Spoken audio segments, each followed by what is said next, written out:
जय जवाहर। स्वागत है आप मन के न्यूज 36 छत्तीसगढ़ के आवाज में। मैं हूं आप मन के संग प्रकाश। खबर 36 में अब आगू बढ़बो। छत्तीसगढ़ में आम आदमी पार्टी लगातार शिक्षक भर्ती ला पूर्ण करे और संग में अन्य भर्ती ला पूर्ण करे के मांग करत है। एकरे तहत आम आदमी पार्टी बिलासपुर के नेहरू चौक में प्रदर्शन करीस। सबके एक स्वर में यही मांग रही कि सरकार बेरोजगार मन के आर्थिक संकट ला दूर करत हुए जल्द से जल्द इकर सुध ले। गौरतलब हो कि एक कति सरकार हा शिक्षक मन के संविदा नियुक्ति करत है, उन्हें दूसर कोती चयनित हो चुके अभ्यर्थी मन बेरोजगार बैठे हैं। बता दें कि नियुक्ति ले पहली पात्र सूची निकालना, दावापत्ती कराना, फाइनल मेरिट सूची बनाना और अंत में पदस्थापना पर काउंसलिंग भी कराना होते, जिसमें समय लगी। फिर सरकार हाँ ये प्रक्रिया ला भी पूरा ना करत हुए अकारण ही रोक दिए है, जो कि समझ से परे है। ये प्रदर्शन ला प्रशिक्षित डीएड बीएड संघ, लाइब्रेरी साइंस के प्रशिक्षित बी लीव डिग्रीधारी बेरोजगार संघ और प्रेरक संघ भी समर्थन देहे बर रैली में शामिल हुई।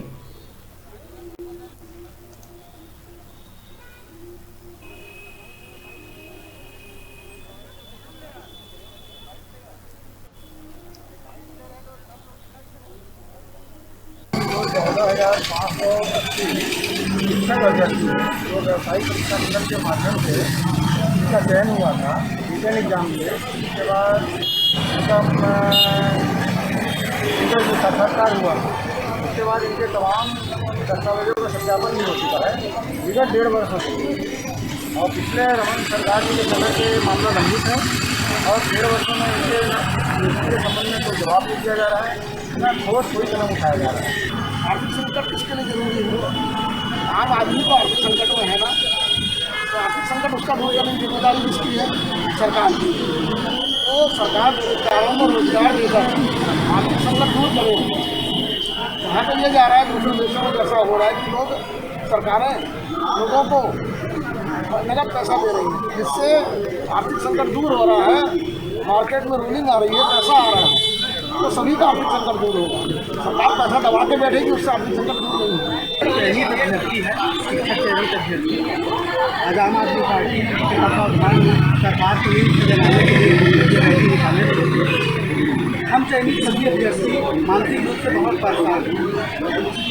बड़ी दुख की बात है कि बेरोजगारी के मुद्दे को लेकर सरकार चुनाव जीत कर आई भूपेश सरकार, और हम लोग को पिछले 1.5 साल से नज़रअंदाज करते आ रहे हैं।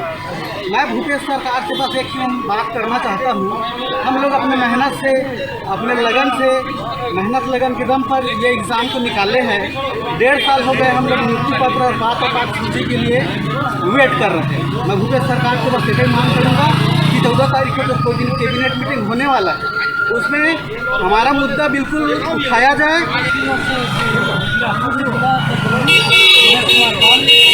सरकार की जागृति के खिलाफ आम आदमी पार्टी जो है और बेरोजगारों के खिलाफ जो आवाज़ उठा रही है, तो हम क्या इनको समर्थन देने के लिए एकत्रित हुए हैं।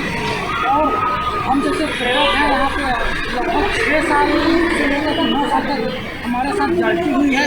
हमसे सरकार ने बहुत सभी विभागों में लगभग काम कराया और चुनाव के जस्ट पहले जो तत्कालीन नेता प्रतिपक्ष थे पीएस बाबा जी, वो अपने लेटर पर इस तरीके से लिखित आश्वासन दिए थे हमको कि जब कांग्रेस की सरकार आती है तो हम जो है प्राथमिक तौर पर आप लोगों को रोजगार देंगे। लेकिन हम मार्च 2018 से हम टिकट से निकाल दिए गए हैं और हम हर विधायक, सांसद और मंत्री दोनों की दर दर हम भटक रहे हैं कि हमको पुनः रोजगार दिया जाए, हमको बहाल किया जाए। लेकिन उनके चैनल में दूर रह रहा है और न किसी प्रकार का ध्यान दिया जा रहा है।